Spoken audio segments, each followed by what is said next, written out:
고조선의 대외 관계입니다. 고조선은 우리나라 최초의 국가인데 중국과 옛날부터 교류를 했습니다. 춘추 전국 시대는 우리 중학교 때 배웠지만 중국이 여러 개로 쪼개져서 서로 싸우던 시기입니다. 그중에 제나라, 그다음에 뒤에 이어서 연나라 등과 교류를 했는데 중요하지 않습니다. 근데 여기 위만이 나오는데 우리 앞서 위만 배웠습니다. 중국에서 넘어온 위만이 단군 조선을 무너뜨리고 위만 조선을 세우죠. 한마디로 중국에서 넘어온 위만이 권력을 잡은 이후에 중국의 한나라하고 교류를 했습니다. 우리 역사책에 보면은 중개무역했다라고 나와 있어요.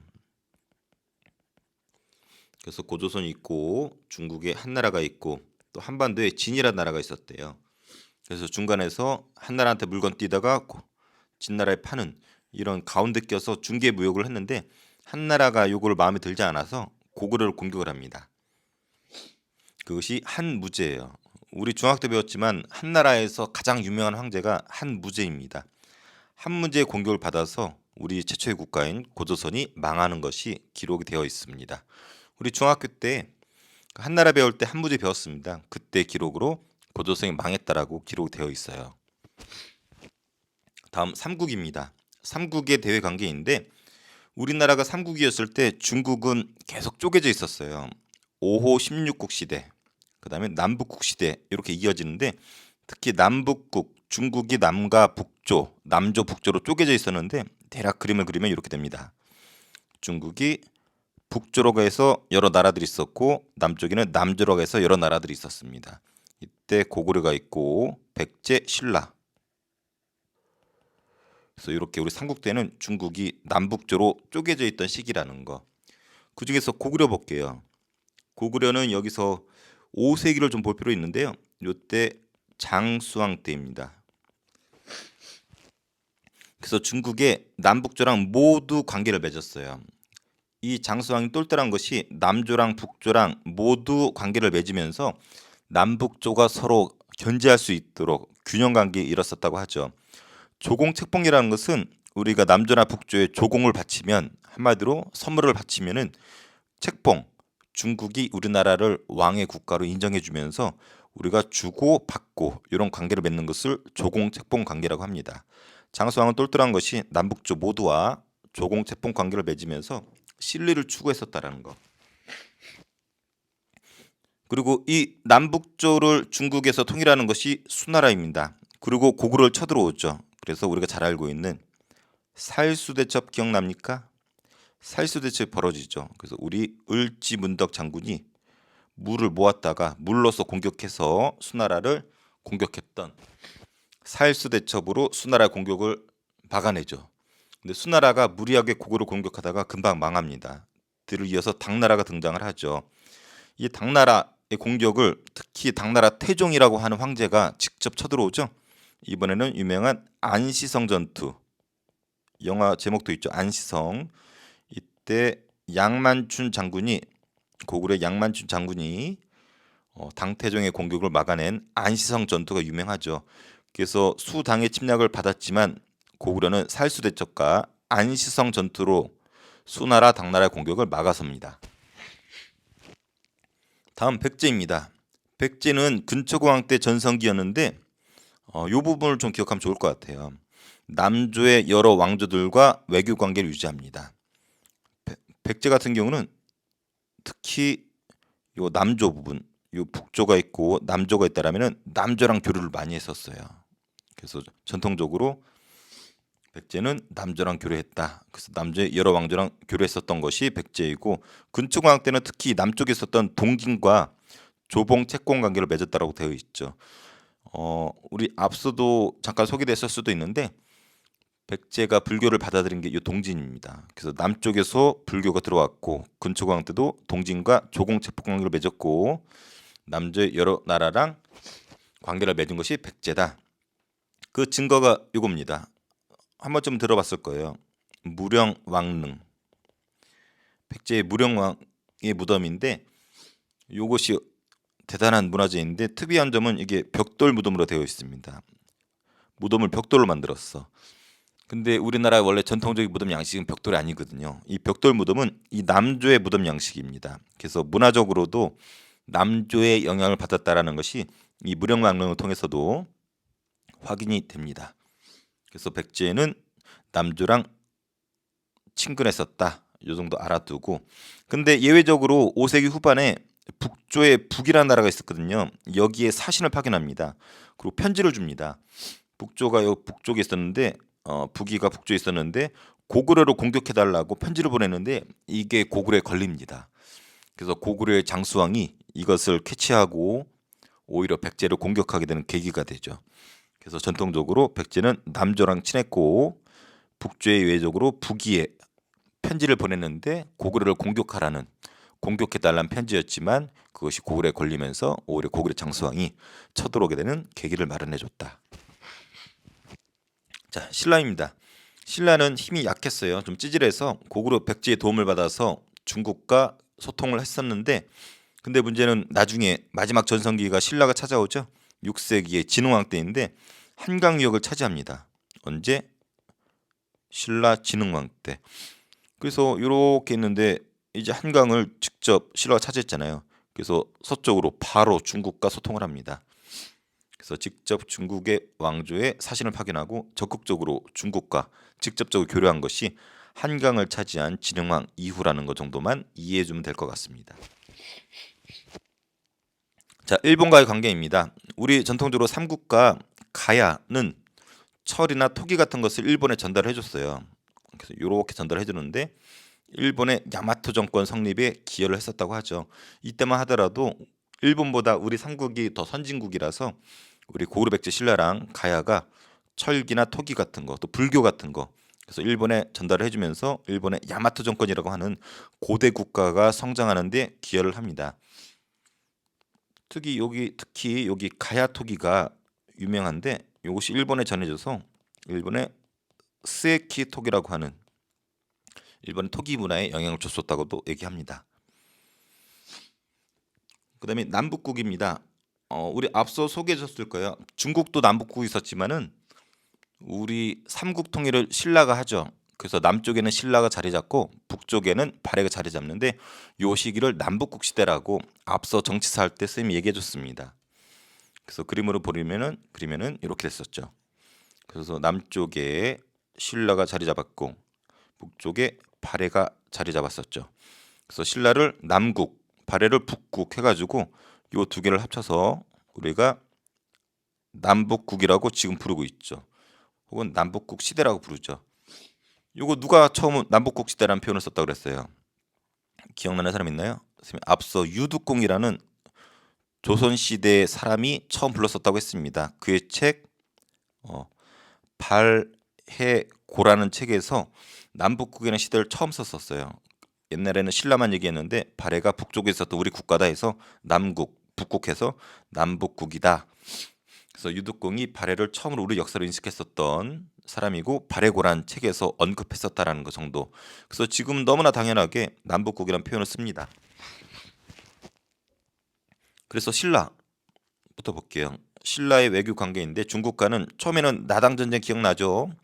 나당 동맹을 맺고 삼국 통일을 이뤘지만 당나라가 한반도를 차지하려는 야욕을 보이자 나당 전쟁이 벌어지죠. 그래서 일시적으로 대립했고 당나라를 물리쳤죠. 그 뒤로는 나당 전쟁 이후에는 관계를 이제 회복하게 됩니다.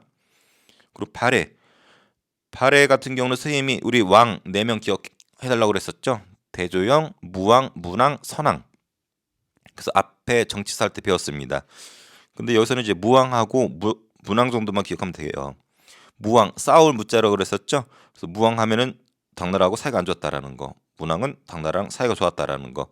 사이가 안 좋은 구체적인 사례도 얘기해 줬습니다. 장문휴 장군을 보내서 당의 등주를 공격합니다.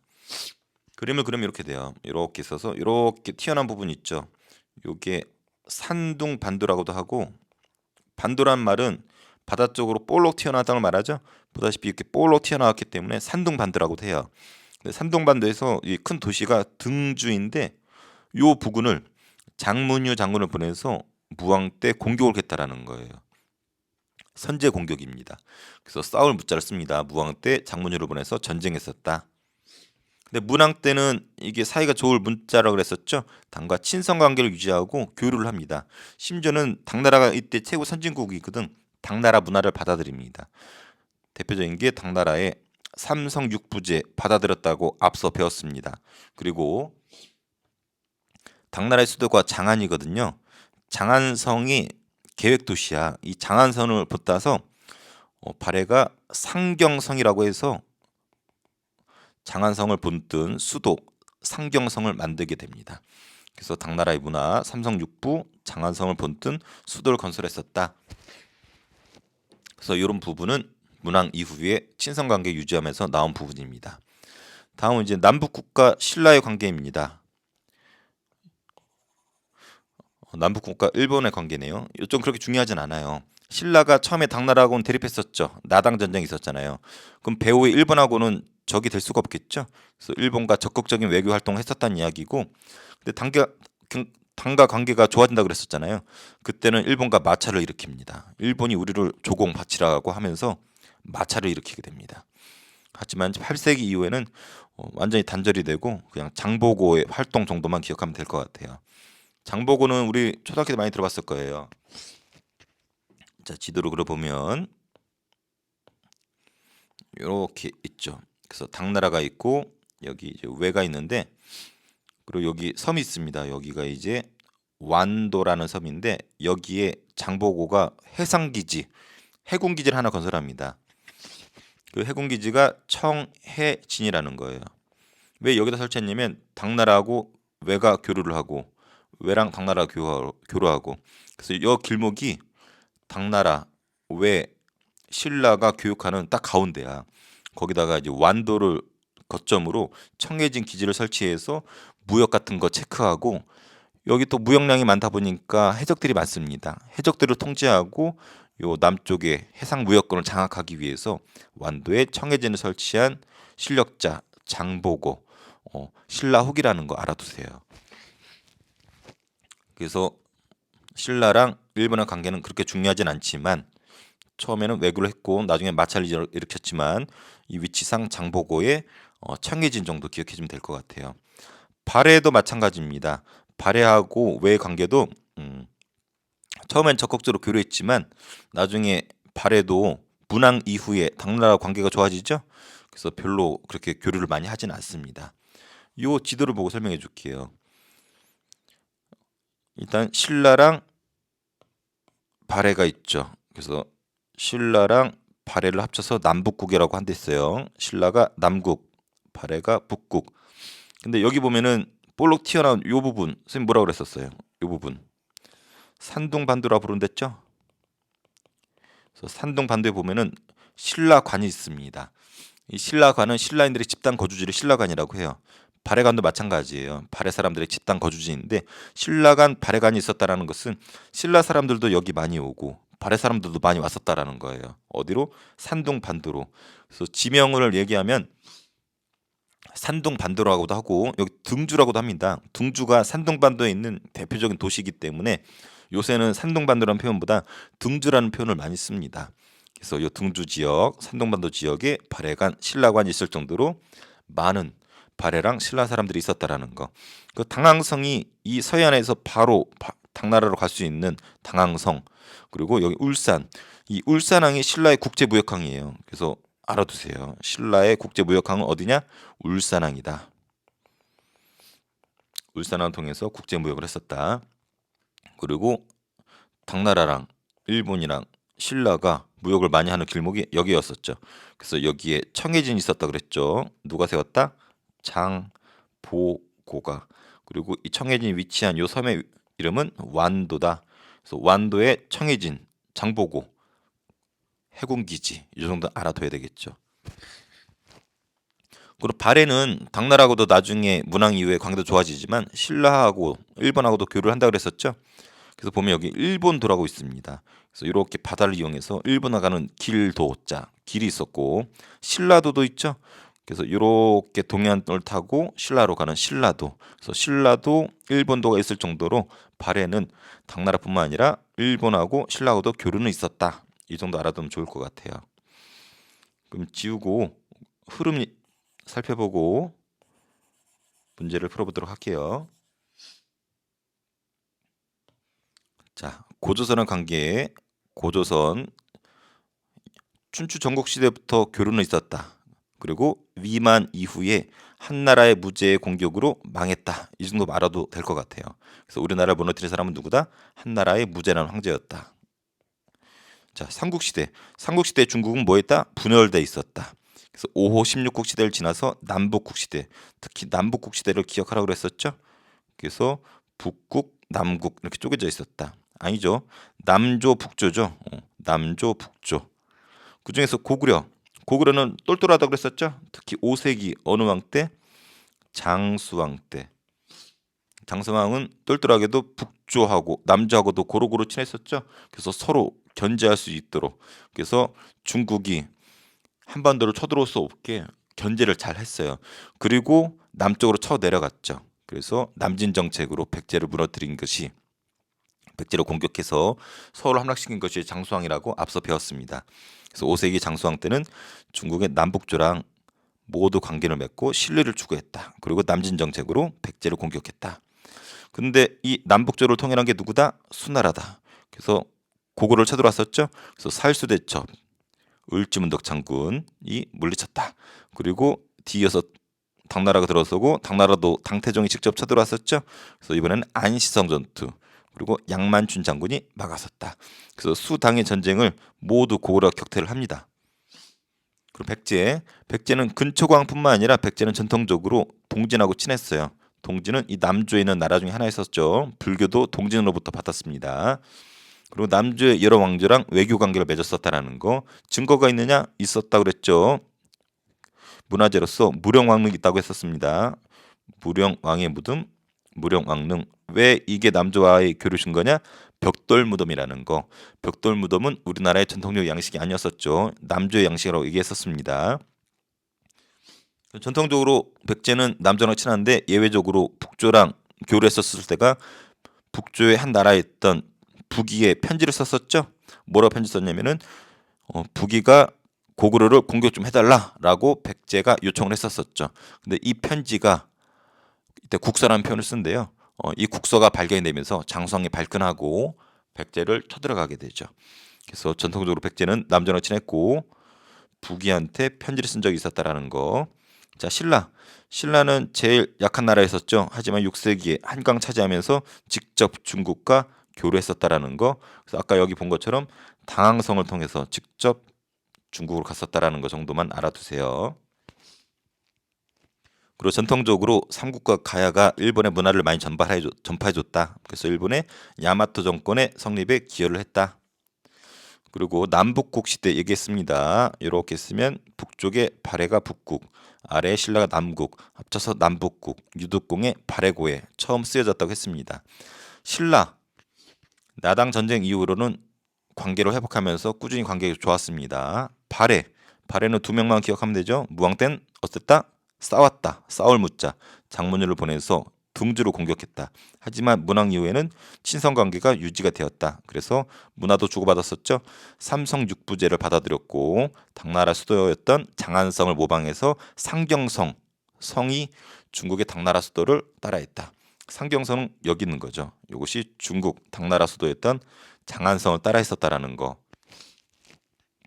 자, 그리고 남북국과 일본의 관계입니다. 중요하지 않다 그랬었죠?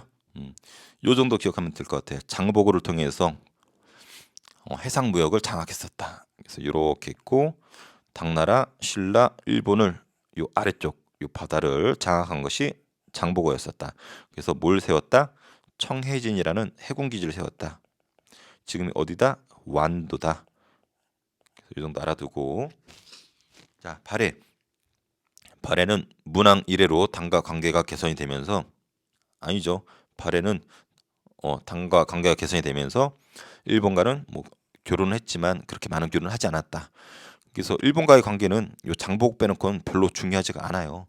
그래서 요 지도가 잘 나옵니다. 그래서 일본도 신라도 정도 알아두고, 특히 요 부분 산동반도 지역에 발해관과 신라관이 있다라는 것은 발해도 그렇고 신라도 그렇고 중국과 교류를 많이 했다. 어디에서? 산동반도 등주에서.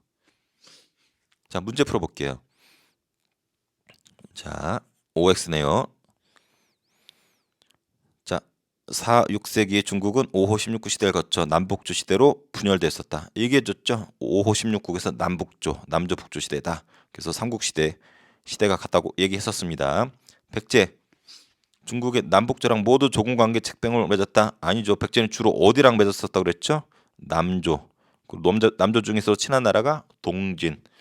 그래서 남북조 모두랑 친한 나라는 어디였어요? 그 5세기의 고구려였었죠. 고구려가 똘똘하게도 북조하고도 남조하고도 고루고루 친하면서 서로 견제하게 하고 장수왕은 남쪽으로 쳐들어갔었죠. 그래서 요 설명은 장수왕 때 고구려에 대한 이야기입니다. 백제는 주로 남조랑 친했습니다. 신라는 한강을 차지하고 직접 중국과 교류를 했죠. 그렇게 해서 요 서쪽으로 갈 수 있는 요 기지, 이걸 뭐라 그랬었어요? 당항성이라고 그랬었죠. 자, 빈칸에 들어갈 알맞은 말. 자, 고조선은 누구랑 갈등을 빚었나요? 그렇죠. 한나라랑 갈등을 빚었고 한나라 무제였었죠. 그래서 한무제 공격을 받고 멸망하였습니다. 자, 중국을 통일한 수나라 그리고 뒤이어서 당나라의 침략을 받았으나 모두 격퇴한 것은 고구려였었죠. 수나라하고는 살수대첩, 을지문덕 장군, 당나라하고는 안시성 전투, 그리고 양만춘 장군, 통신라 장보고는 지금 완도 지역에 청해진을 설치하고 해상무역을 장악했었다라고 얘기했었습니다. 오른쪽, 왜 일본의 철과 토기 제작 기술을 전달해 준 것은 가야입니다. 특히 가야의 토기가 전달돼서 일본의 스에키 토기가 탄생했다고 했죠. 자, 장문유가 이끄는 수군이 당의 등주를 공격했다, 싸웠다, 무항이죠. 자, 일본이 신라를 조공국으로 간주하면서 외교가 단절되었다라고 잠깐 나왔었죠. 중요한 문제는 아니지만 나왔으니까 알아두세요. 순서. 자, 의리를 먼저죠. 신라가 한강을 차지했어요. 그리고 뒤어서 나당 동맹을 체결하죠. 나당 동맹.